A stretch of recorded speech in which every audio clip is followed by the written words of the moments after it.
As you can see, we're here with some guests.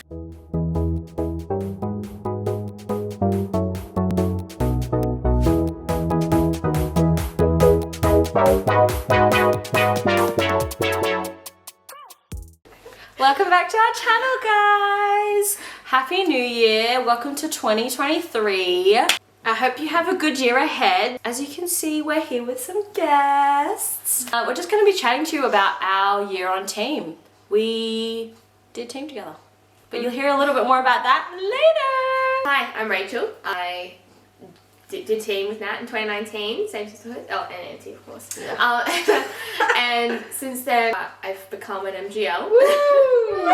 Oh yeah, I'm 22. Yeah. I'm Auntie, I'm also 22. I also did team in 2019 in Perth with Nat and Rach. That was my first year of team, and then I did the second one in Sydney in 2020.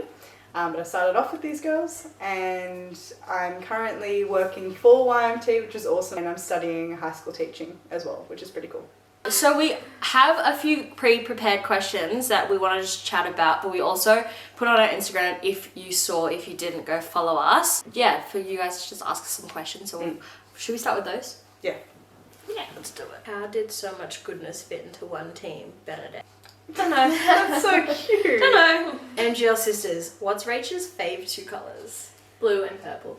I knew that. We should have answered those. We should have answered that. Damn it! I thought you were going to go down the brown and white Take 2. Charlotte, what was your highlight from your year of team? Highlight from team for me was probably mostly getting to hang around the young adult community. So it was really nice to be able to be surrounded by people that were our age, walking the same journey that we were walking, just in a different sort of lifestyle. My highlight is how so many different people were able to see so much potential in me and bring that out. Less deep, just the opportunity that we had to go to Perth. Yeah. And to explore that as a city and to watch the sunsets over the beach. So that was great. I feel like I talk about that every time I make a YouTube video. Meg asked, best revelation post-team.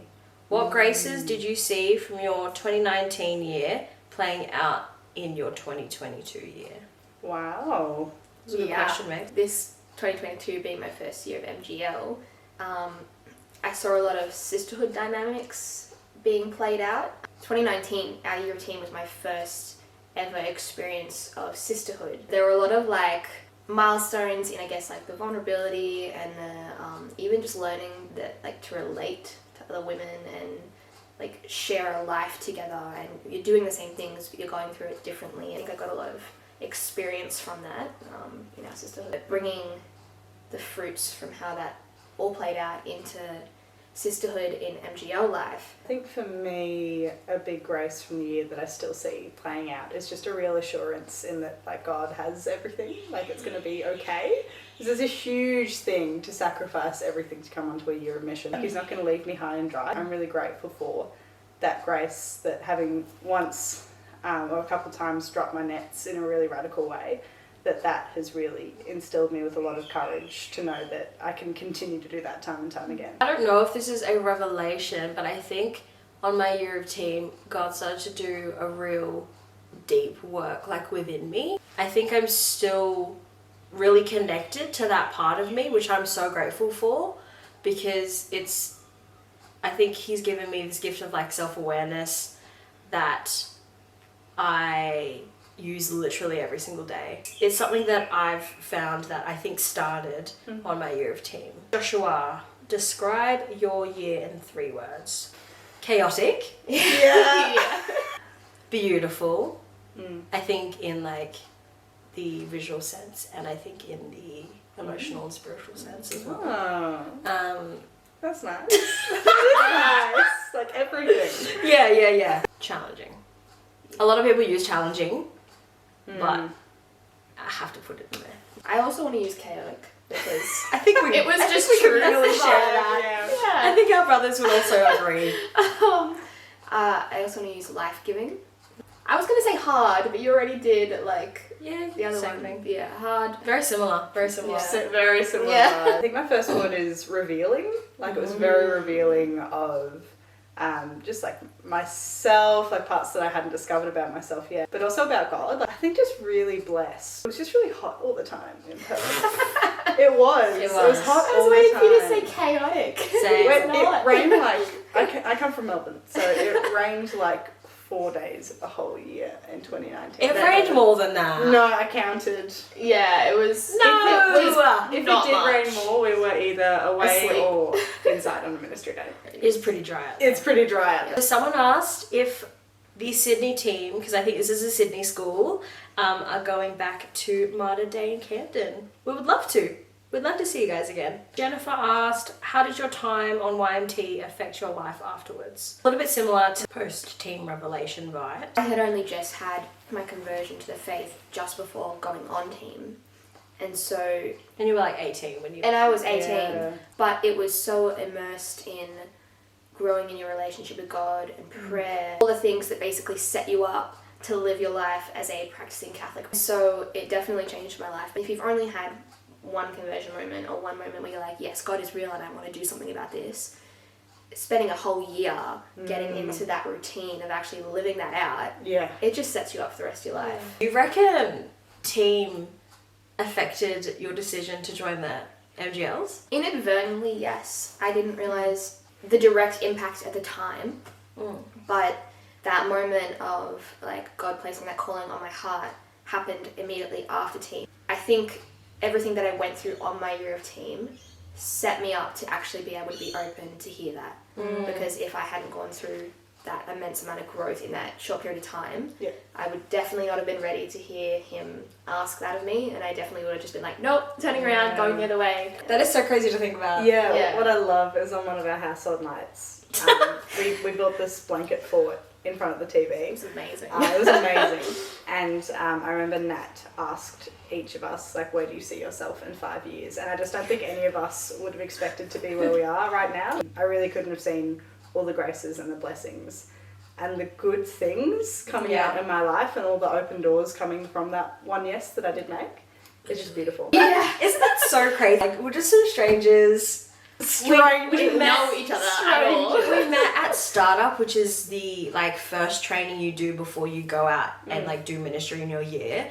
Met for 2 weeks, hung out a little bit, barely. Barely. I didn't talk to you I reckon I guys. hung out with you the least Yeah. of everyone on the national team. All three of us. I Actually hung out the true. least. Yeah. Actually true. And then we got put together, and then we moved in together. Think about it, like there's a certain grace upon the whole call to doing YMT. Such a great example of the old God doesn't call the equipped, he equips the called. Yeah. It's just an encouragement, you know, as well Yeah. for anyone sort of Yeah. discerning team. Like, I agree. you don't have to feel ready yeah. because Not at no all. one is. What was the question? How was your year of team? Had that impact your life? Oh, after? yeah. I also just know so many more people. I have so many connections Yes. now. Well, I work for team now, True so that. that's pretty cool. I think I've been around team since I was a little girl, and I've always wanted to do it. And like in my head, my plan was team, work for team. It's just a bit crazy to me that I'm actually living that out, and I'm doing a role in the team context that really suits me. Thanks for giving me a job, team. I love my job. How do we find out about team? They came to my school, and they also ran the local youth group. I mostly just went because my siblings went.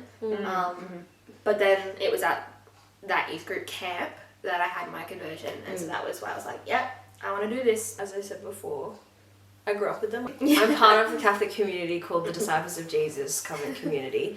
My family has been in that community since I was probably 5.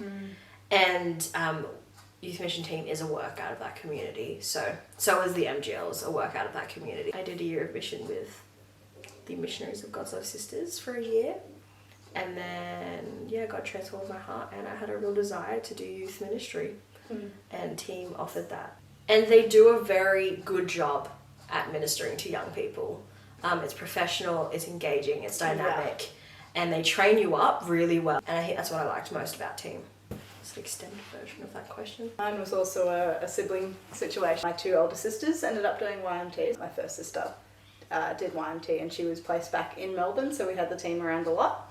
And I just remember hanging out with these awesome young adults who were really invested in who I was. So my first encounter with the team was just being really loved as a young person. And when I got to about year 9, I started to go to the local youth group, which in Melbourne was also run by the team, and was just walked with in a really intentional way. And so for me, by the time I got to finishing school, doing team felt like almost a logical kind of choice, just because I'd been so loved by them that all I wanted to do was give back. Team, I feel like, is such a great way just to be a vessel of God's love. Yeah. Because you completely, like, you just give up everything and you're like, God, use me. And, like, it's not in a, like, a, he's gonna, like, you know, wring you dry. Yeah. It's a, like, I'm gonna give you the grace and I'm gonna pour so much of my love into you so you could give that out to the world. And even just to learn how to, like, authentically love. We definitely learned. I think we had very many moments. I just realised I think all of our siblings before us have done team.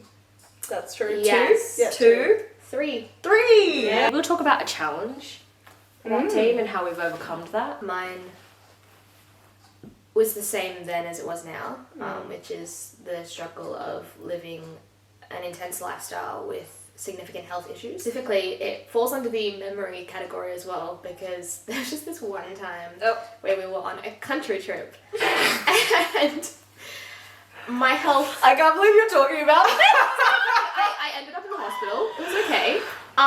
But I think why it was so significant was because the amount of pure God-given grace that Literally. came from that trip was beyond anything that any of our team could have foreseen. Learning to just rely on the providence of God and the grace of God in the midst of those times where things are difficult. I think that was the most tangible experience. I think it was the biggest experience to glue our team together, Yeah. especially our sisterhood. Yeah. I think one of my biggest challenges on team was, I think I felt like I wasn't called to team anymore, like midway through my year, which was a little bit scary because, you know, at the start of the year, like, yeah, I'm called to a year of team. But then, like, 6 months in, that calling, I couldn't find it anymore, if that makes sense. I think there was a lot of things crowding my mind to the fact where I couldn't see the reason why I was there in the first place.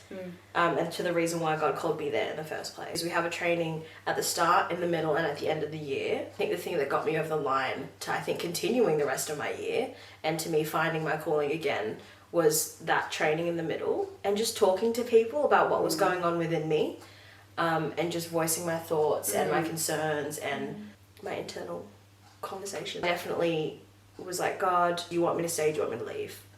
Even though personally I felt like I needed to leave, God went, I'm going to give you the grace for the next 6 months.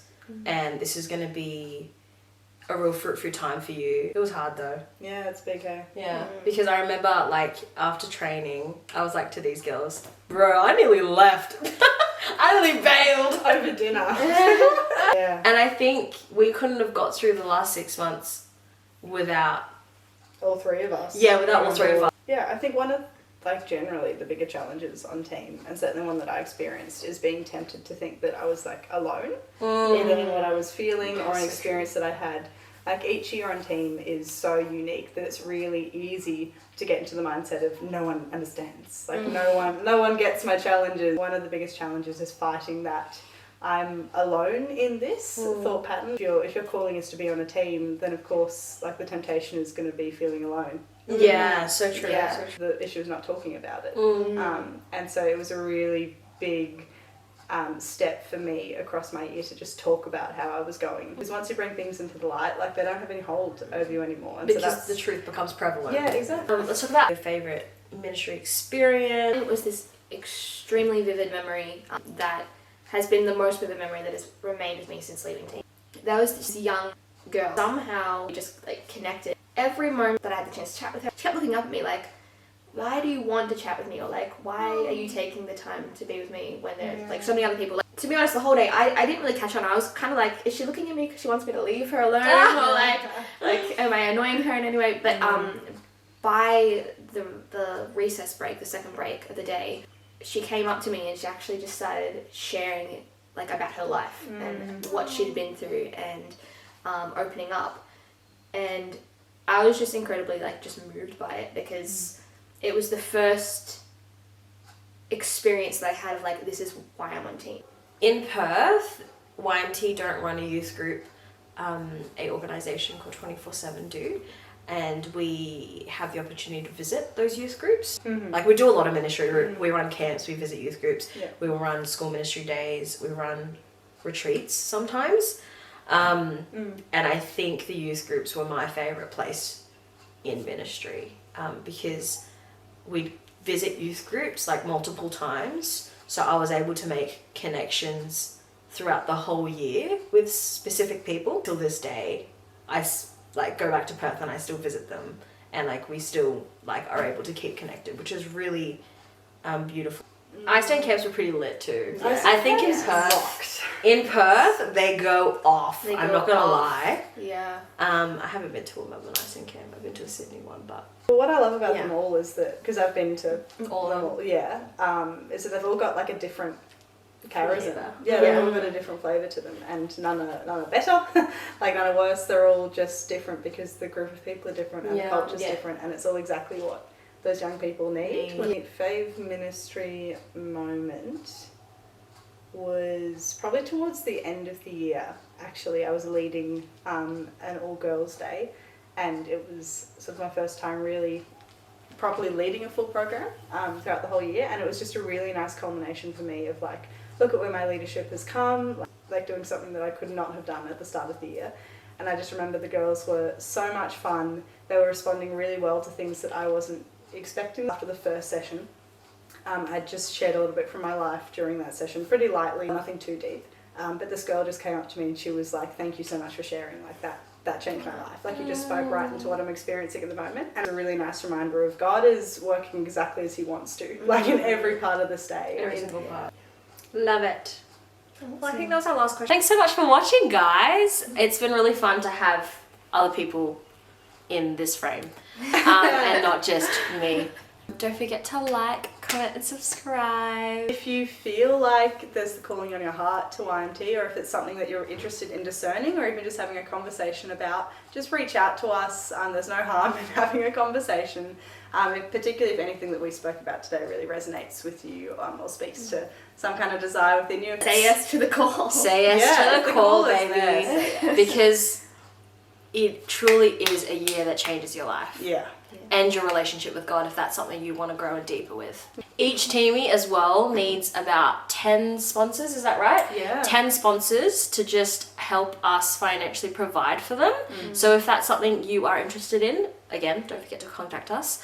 There will be all the links below. I hope you have a great week, great day, night, whenever you're watching this, and pray for a great 2023. Bye! God bless! Mwah! I can't believe that happened. I love that you... I love Certified and cemented. Cementified. I think I just coined that. I had to consistently, sorry, I keep touching your leg, the way that I consistently... So sorry. True friends. Okay. Love it.